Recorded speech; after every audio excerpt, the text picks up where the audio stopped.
Good afternoon, everybody. I see lots of red and pink out there. I tried to today, but I'm also getting the sash later on today, and I was very concerned about clashing with it. So I decided to wear a neutral color underneath this, so I would be representing it well. So thank you for joining me today with Conversations with Gail in the auditorium and online. We do have wandering microphones, so if you have a question, raise your hand, and Kimberly will run to you. It's her workout for the day, so she's looking forward to a really high energy workout. So please make sure you ask your questions timed at opposite ends of the room, so she has to run. If you're online, you can submit your questions in the chat box, and we'll get those as well. So it's been a busy year at RVH already. We're only a month and a half in. Hopefully nobody has abandoned their New Year's resolutions yet, but it's been really busy. And I'm sure you have a few questions about some of the major projects that we've done here at RVH. So today we brought back our ever popular lightning round, so you can hear the latest updates from the experts. And I think the experts love it because they get to stay in the audience and don't have to come up here. So we're ready to go. So first off, during our Imagine Fest last fall, we asked Team RVH questions to help frame our new strategic plan, which is still in the works and should be coming your way late spring, early summer. So one of the questions that was asked was, what could RVH do to improve your experience at work? And among the top 10 ideas was on-site childcare. So to give us an update on that, I'm going to request that Tanya Cripps, our Director of Patient Experience, to join the lightning round. Tanya, go for it. Yeah.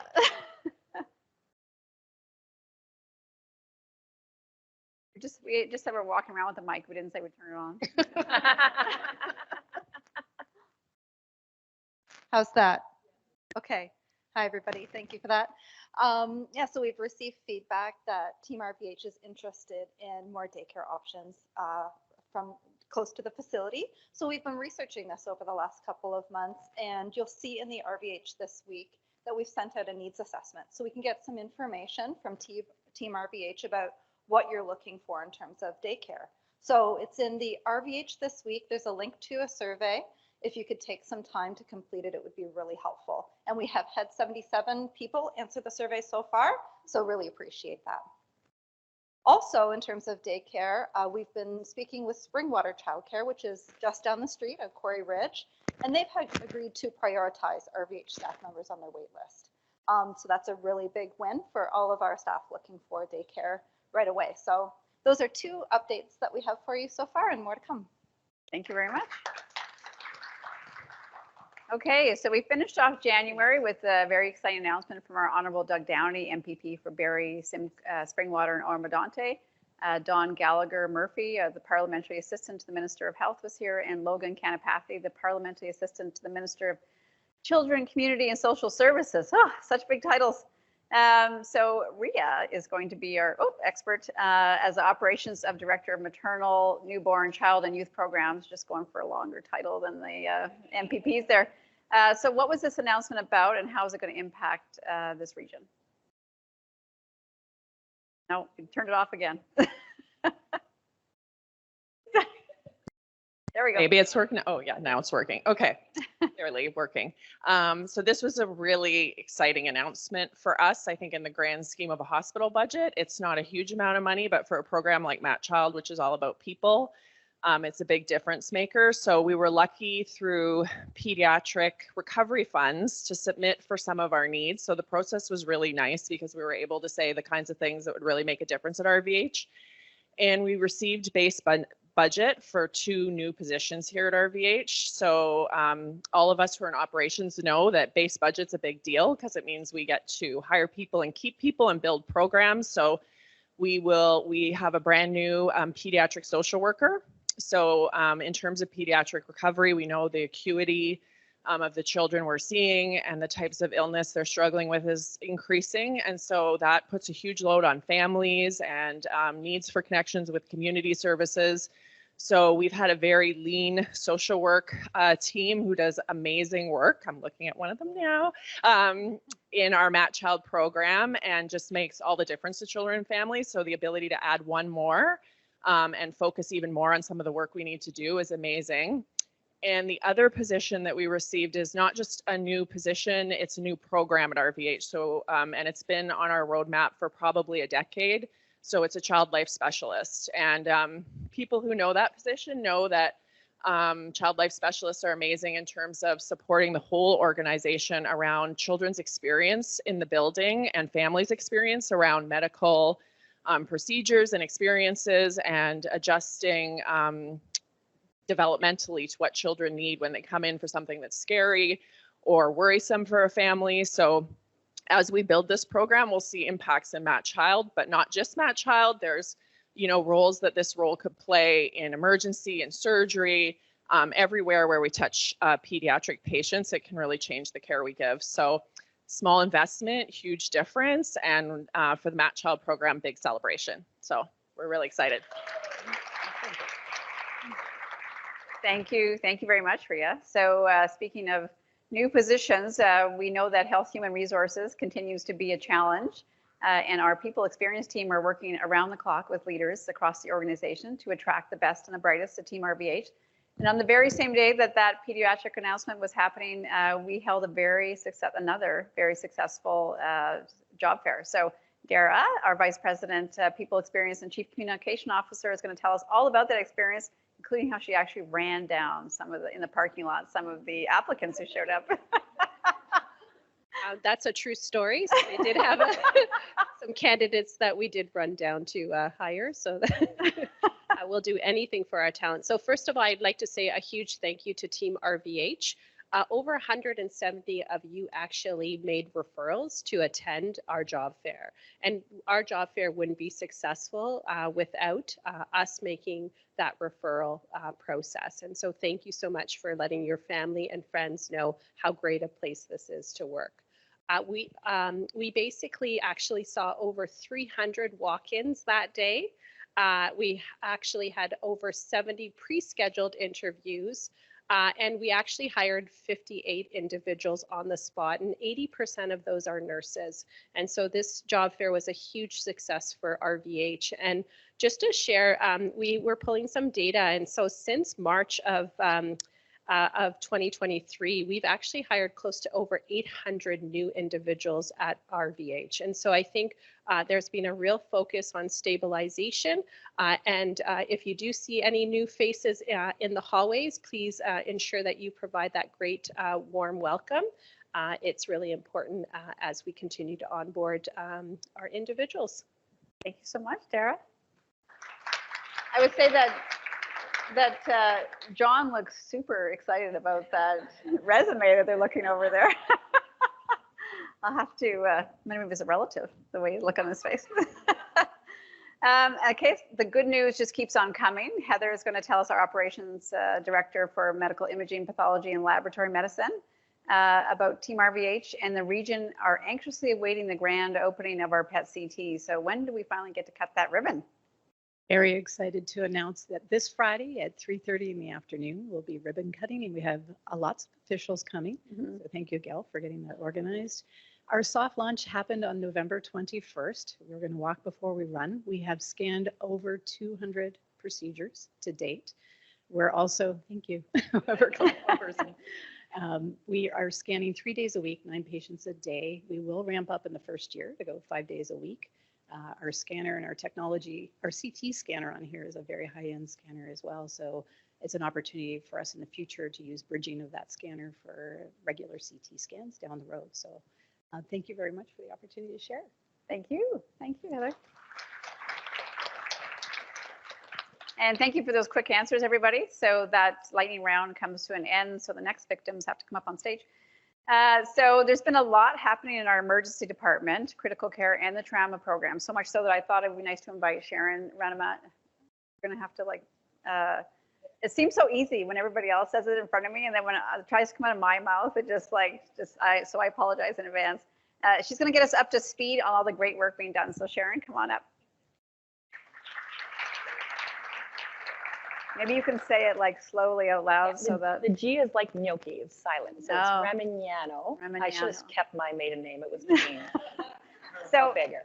is it And Italian? happy Valentine's. Oh, thank you. Is that an Italian last name? It is, yeah. So- Yeah, I couldn't say it for about 3 years. Yeah, so my last name used to be Italian before I went back to my maiden name, and nobody could say that one either because it was Big Nicolo. So nobody Oh, else could there say you it go. I either. can't say So that. I feel your pain. So thank you so much for the gift today. I think it might be the only one I get today. Aw. Hopefully these videos are sometime viewable online, so I hope he doesn't see that. The Pink Zone has been a really welcomed addition to the health center, and since it opened last fall, I think we've seen upwards from 1,500 visits from patients. So remind us what it is and what success we've had so far with it. It's like, what's that behind me? I know that little boy is actually Jesse, our Jesse's research son. director's How cute son. is he? Yeah, He's so cute. modeling career is starting. Yeah. So we've actually seen, as of today, it's just over 1,800 patients through the Pink Zone. So the Pink Zone used to be offices where our director and manager and coordinator was. We converted that last December for the pediatric surge that we were having, just to ensure that we had an ability to see more patients in that area, whether it be children or not. And we continue to use it on and off. But what we noticed that we had a need for is, while we're not seeing an increase of lower acuity patients to our ED, we are seeing an increase of high acuity patients to our ED. And so the ability to see more complex, more challenging patients with higher admission rates and longer length of stays was affecting the length of stay and wait times for everybody in the ED. So a way to filter those patients away, to concentrate on our higher, sicker patients in front of us. They're competing for the same health human resources. So this was a way to create this booking system to be able to have patients screen themselves for lower acuity, stable conditions, predictable conditions, and make sure that we're not having people stay away that need to come sooner, that is safe to wait or book the same day. So we did a bit of a test of limb injury only in June, did a preliminary information, saw that this is working well, and we expanded as of September 28th to the Pink Zone. So patients come directly there, they're triage registered, seen in that space, and we've seen over 1,800 people. We added cold and flu care as well, and soon we're working on some other conditions of minor ailments that we could add to that as well, looking at our highest rates of patients coming that are predictable and stable, and where can we move them out of that main ED to prevent overcrowding in our waiting rooms. Our success rate has been about 20 minutes is our average wait time to see a physician, and in less than 1.5 hours, they are being discharged and sent home safely. We're watching return visits and everything else, and with 1,800 patients, we've been very successful and very safe. Our community loves it, loves it. Yeah, really great feedback on that. I'm sure if you have a sick, crying child coming in and being in and out an hour and a half is miraculous for parents. So significant number of pediatric patients are using this service. So we're hoping to expand our hours in the near future. That's wonderful. Thank you for that update. So moving on to trauma. So we were designated last year as a level 3 trauma center. So really, what does that mean? And what does it mean to our ED and ICU and access across the health center? So the level 3 designation is, Ontario's sort of behind in designating levels of trauma within our system. So we've had lead trauma hospitals in Ontario, and we have 11 centers, 2 are pediatric centers. When you look at other provinces and around the world, there's level 1, 2, 3, 4, 5. We've only had the level 1 and 2 equivalent in Canada. So this has been a long time coming. There's been lots of information to look at where would we put these level 3 systems, where we'd be having this hub and spoke type model with our lead trauma centers, which is Sunnybrook and St. Mike's in Toronto, and having the ability to increase our education, standardization of care, look at our patterns of injury, collect data on these patients. We didn't even really know. We know who we send out, but we didn't really have information on who we keep, because we have 24/7. We have great services here. We're a regional center. And so the ability to have level 3s in the province, we were provided a small amount of funding to get some HHR in place, which is our coordinator, Brittany Gillard, and our analyst, Kelly Hurd, my gosh. We began to collect our data. So the first few years of this program is really to look at who we are, start developing some quality improvement, standardization of care, some policies, and a lot of education, and working together with our lead trauma centers on who we are transferring, who we are keeping, how can we do a better job for our patients, creating response mechanisms within the emergency department. Nice. Thank you, Sharon. So I know that being level 3 requires some community outreach, and under your team's leadership, we've launched 2 amazing programs, the Stop the Bleed and the Party program. So tell us about them, how they're making a difference. I've seen lots of great stuff on online about it and people's great feedback. Yeah, thank you to our communications department. I'm looking over right at Jess and Joe and Donna and Kimberly. They have been fantastic to really get it out on social media and get this information to our public. So the Party program is Prevent Alcohol and Risk-Related Trauma in Youth. And that program has been around since 1986 through Sunnybrook. There's over 100 sites worldwide. RVH was always a site, but with the designation of level 3 and the pause during COVID, we only ran the program a few times a year. With the ability to have more resources and more thought processes around what injury prevention looks like in our region, we refreshed and rebranded and re-announced this program. So we've done, oh my gosh, remind me how many programs I left my sheet, 6? Five party programs since November. Thank you to Danielle, who keeps us all together. 5 programs, and it's working with grade 10 to 12 in our region. There's 2 school boards involved currently, and that program is a full day here on site. We take the students through what injury risk and decision-making looks like, living with injury, resilience, and hope. And we do have a trauma ambassador and her mom that shares their very private journey and incredible amount of tear-jerking information about what it's like to be an 18-year-old with trauma and living with injury. So it's very powerful. We also do a career corner, talk about what's like to work in a hospital and healthcare, and we do some tours of the ICU and the ED so they get a sense of sort of what it looks like to be a trauma patient. And we just have that information about what injury prevention looks like and how you can prevent serious risk-related trauma and death. Yeah, it's amazing. 119 students have gone through the program so far. That's awesome. So just to say, like, I get cue notes about everything I have to remember, but like Sharon, like just rhymed all that off the top of the head, and she felt bad that she didn't remember how many of the 5 that you did. So that's pretty good, Sharon. So it is incredible work, and it's really very busy in the emergency department, critical care, and the trauma teams. So thank you for your dedication and commitment. I forgot to mention Stop the Bleed. Yeah, go You did ahead. ask me about that. I'm so sorry. Stop the Bleed is our program to help public recognize life-threatening bleeding and how to control it with simple tools. So we have taught 286 people in our community. We launched the program, really launched a soft launch in May and really started the public programs in September. And that program is incredible. It's a short 1.5 to 2 hour program. We give you the skills about packing, bleeding control, recognizing bleeding control, pressure, and tourniquet use. Our community is loving that program. We've 286 people. We've even gone on site to some of the factories in the area. We have schools that are coming as well through our party program and the general public. We actually have one tonight here in this room from 5 to 7. So what better way to spend Valentine's Day than talk about bleeding? And you can even still go to dinner. Yeah. Doesn't matter. Just come and talk about blood and then go to dinner. So that's my dinner. plug for that. And this is our little t-shirt I'm going to gift Gail with. It's our Stop the Bleed, This Shirt Can Save a Life. And how to do that in a simple, easy way for the public. So please, if you haven't, it's always free for Team RVH. Please come out and support the program. You'll see what we mean. It's a really fun program. That's awesome. Thank you. I'll get 2 gifts from you today, Sharon. That's awesome. So does anybody have any questions for Sharon today? No. Okay, well, that's great. Thank you so much for all that hard work and remembering all those details. And I have heard about like the feedback about the tourniquet. People didn't realize how tight they had to actually tie a tourniquet. So that's good news. So thank you very much. You're very welcome. Thank you. So to add to this, other organizations across the province have really taken notice of the great work happening here. And I'm told actually that Sharon has been invited to be the key speaker at the Interdisciplinary Trauma Conference presented by the University of Toronto on March the 1st. So we'll all be looking forward to seeing pictures of that and maybe video of that, of you doing that presentation. So that's wonderful. So congratulations.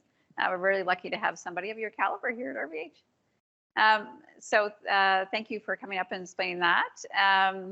And of course, being a member of Team RVH means you work side by side with people who are passionate about delivering high quality patient-centered care to over the 490,000 patients that we see every year.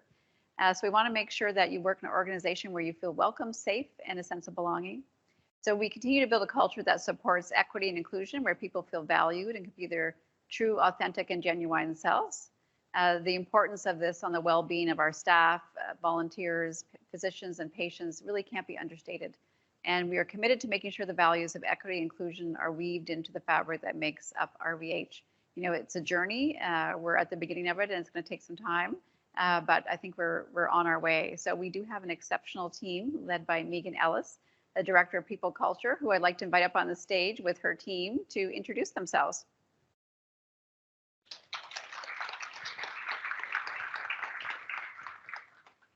Welcome. Thank you. We did not come bearing gifts. I know, so that I'm was a like- tough act to like- follow. Sharon just like made you look really bad now. Yes. Noted, Sharon, noted. It's not a competition. Yeah. So yeah, it is now. I'm so excited to have the three of you here today.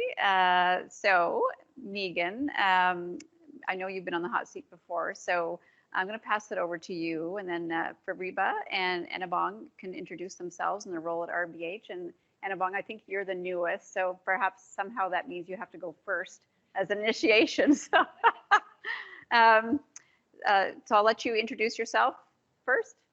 Okay. Oh, Yeah, you're on. it's so loud.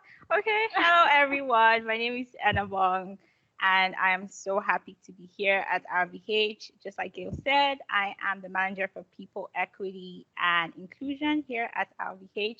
So you would be seeing me along the way in your emails. Please feel free to email me or Teams message me anytime.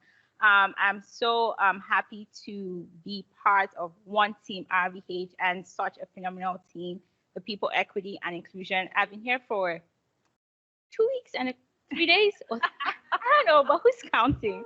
But I feel like I've felt like so welcomed. I was just talking to someone today, and I was just saying that I feel like every single person I have met along the way, or even on Teams, has been so kind and so warm to me.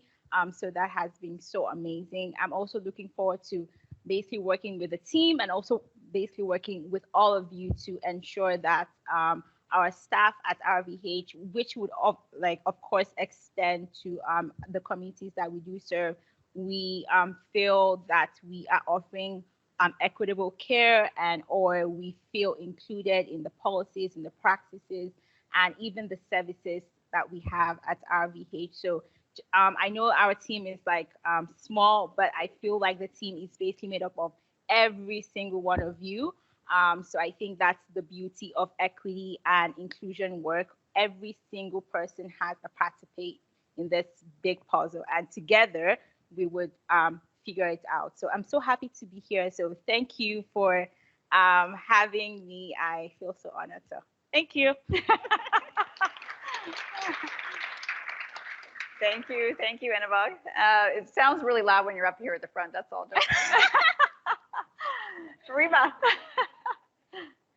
Yeah, so I'm not going to introduce myself this beautifully. I'm Fariba. I've been with RVH since 4 months ago, and I'm the Equity and Inclusion Consultant. Thank you. So I think it's a good sign that the team has tripled in size. So although it still feels small, it's tripled in size in less than maybe just over a year. So I'm happy to have you all here, and thank you for joining Team RVH. So Megan, if you can tell us about the core priorities of your team and what you've been working on recently. Absolutely. So the core priorities of our team are continuous celebration and education, and we're in the business of removing barriers, any barriers that there are to an inclusive environment. So that extends to all of Team RVH, the patients that we serve, the communities that we serve. It's very important to us that we build those community relationships as well to help us along the way. So you will always see different educational opportunities. We're hoping to offer something at least monthly to the organization, whether that be in person, online. We offer education that can be catered to any team, can contact us and request a session on microaggressions or anything like that. And we will also be rolling out some bystander training, which is a really important piece of education. So how do we respond when, whether it's ourselves or our colleagues are subject to discriminatory remarks or racist remarks? What do we do in that moment? So we will be rolling out some education to help support us in supporting each other. So that's just a sample of what we're doing. Great. Thank you. Great. So Fariba, it's Black History Month, So can you tell us a little bit about what is happening with that and meaningful ways that Team RVH can participate in that? Sure. It's my pleasure to introduce a couple events that we're going to do in the rest of the month. The first upcoming event is on February 17th. It's a Saturday, this coming Saturday, from 11 in the morning to 2 p.m. We're going to have a live music performance, steel pan player named Trennis Sweeney. She's a 19-year-old pan player. She's Jamaican Canadian, and she's just extremely talented. And it will be on at the food court. Up next, we're going to have like every week on weekly newsletter, you're going to receive one little text about a Black Canadian hero. All Team RVH is invited to reflect on these pieces. So whether if it's a paragraph or it's a page, what is your thoughts and reflections on these heroes? What does it make you think of? How do you compare the past and present? And you can send these reflections to our email, equityinclusion@rvh.on.ca. And by the end of the month, among these participants, one lucky winner will be the recipient of this beautiful sculpture made by a Black local artist named Yvonne from Mutaka district in Zimbabwe. This has come a long way, and it's made of serpentine silk. Of course, privacy is always our priority. So those of Team RVH members who don't want their names to be shared can feel free to say so. But those who do allow us, we might share these reflections on our SharePoint site by the end of the month. Our last but not least event is on February 27th from 12 noon to 1 p.m. We're going to have 1 hour webinar on the harmony of voices, the power of poetry. We're going to have 1 hour poetry reading and discussion by Elle Jones, who is a poet, professor, and a social activist working on social justice issues and prison reform.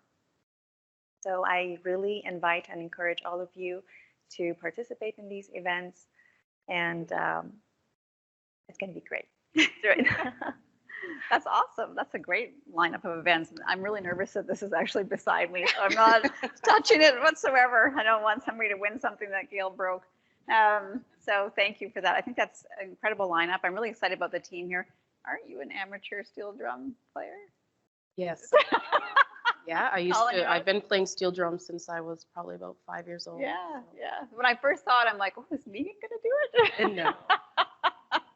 And I do want to call out how in sync this team is because they are completely color coordinated today. So Not planned. So I think you're doing a great work. I think what's exciting is that we're actually, Dara and I have had lots of conversations. This is actually, with the expansion of the team, it's actually an opportunity for RVH to finally start weaving, equity, inclusion, diversity into everything that we do.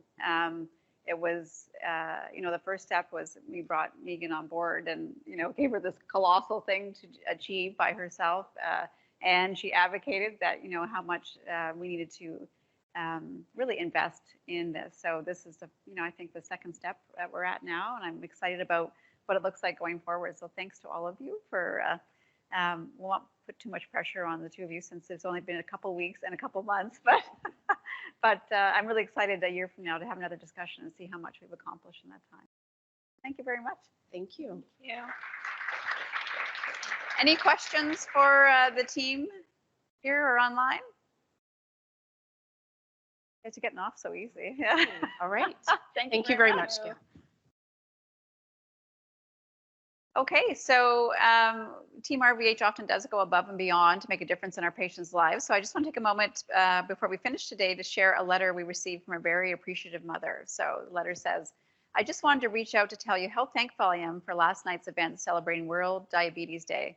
With my daughter being only in her 4th month since being diagnosed with type 1 diabetes, we are well on our way to finding our new normal. We didn't know what to expect arriving yesterday when the doors opened and familiar faces greeted us with big smiles and hugs at the door. It was such a warm feeling.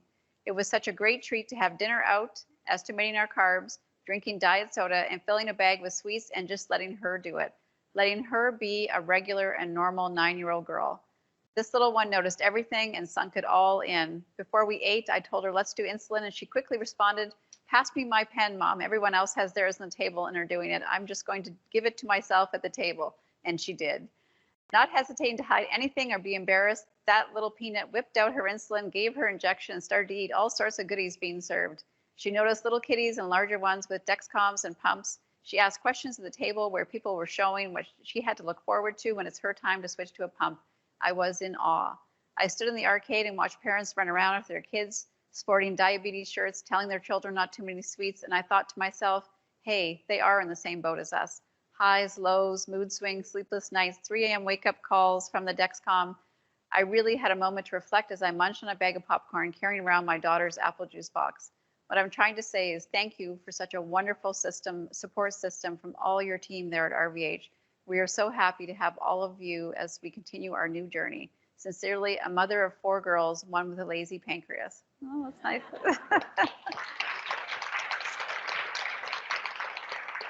So I get chills reading that.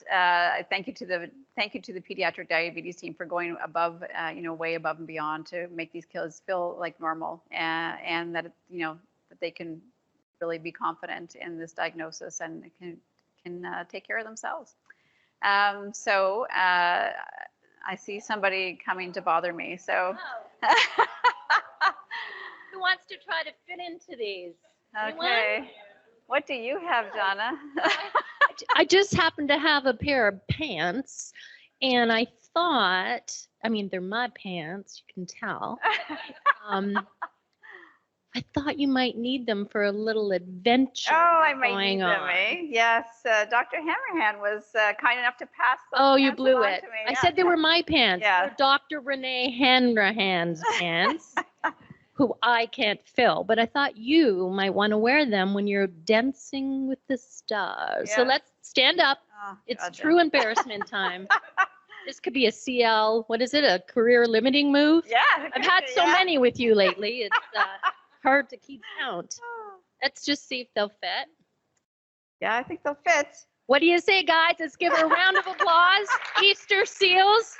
Gail will be dancing with the stars. Vote for Gail. Yeah, vote for Gail. Unless you want to make a career limiting move. Thank you, Donna. So yes, thank you. Easter Seals does do amazing work supporting the physical, intellectual, sensory learning disabilities, which inspired me to come out of my shell and embarrass myself on the dance floor. Hoping my competitive nature doesn't take over and I spend all my evenings practicing my dancing. So there is a disco theme for this year's Dancing with the Stars, Easter Seals Dancing with the Stars. So there's 8 contestants, 4 men, 4 women. We get partnered up with the dance instructors and we dance off. So last night was our first group. We do a group number intro together that I practice. So painful. In your head, you think it's going to look one way, and then you look in the mirror like, oh my God. Is that what we look like? So thank you, Donna, for calling that out so everybody knows. Yeah, there is donations. It goes to a good cause. It doesn't go to me. It goes to a good cause. I'm embarrassing myself for a good cause. So, we got to introduce some of the Easter Seals kids, and they're just fantastic. The Easter Seals summer camp is really the one thing these kids get to do that they can feel normal amongst themselves and have a little independence from their parents. Because normally, kids with disabilities have hovering parents, and this gives them an opportunity to have that independence. So Donna's going to help me now with the door prize. You're going to have to read it out because I don't have my glasses on. Do you have your glasses on? I'm so much younger. It's okay. 2011077. Good news, like we have Keep Life Wild merch for the prize this time. So, Woohoo! Kim Mosher! Come on up, Kim. Aren't you going to do like an Ellen DeGeneres dance on the way up? Oh, thank you. So we got some merch for you. No, you're welcome. So the prizes from now on, we're really going to try to promote the foundation merch that you'll see online that they're selling, and so you can look forward to prizes from that line of attire. So our friends online, remember to submit your name to contest@rvh.on.ca for a chance to win and use the code word Words. Keep Life Wild. If you have any suggestions for future conversations, please email corporate comms. And you can access the recordings of conversations with Gail on our new intranet starting on Tuesday. And I had a chance to get a sneak peek. It looks amazing. So thanks to Joe Miller, David Doimo, Shauna Wilmore, and Will Katcha for your work and creativity, because the new site looks incredible. It's what I've been whining and complaining about since I arrived here. So I'm pretty happy that it's, that it's here. So thank you, everybody. Enjoy the rest of your day. Thanks very much.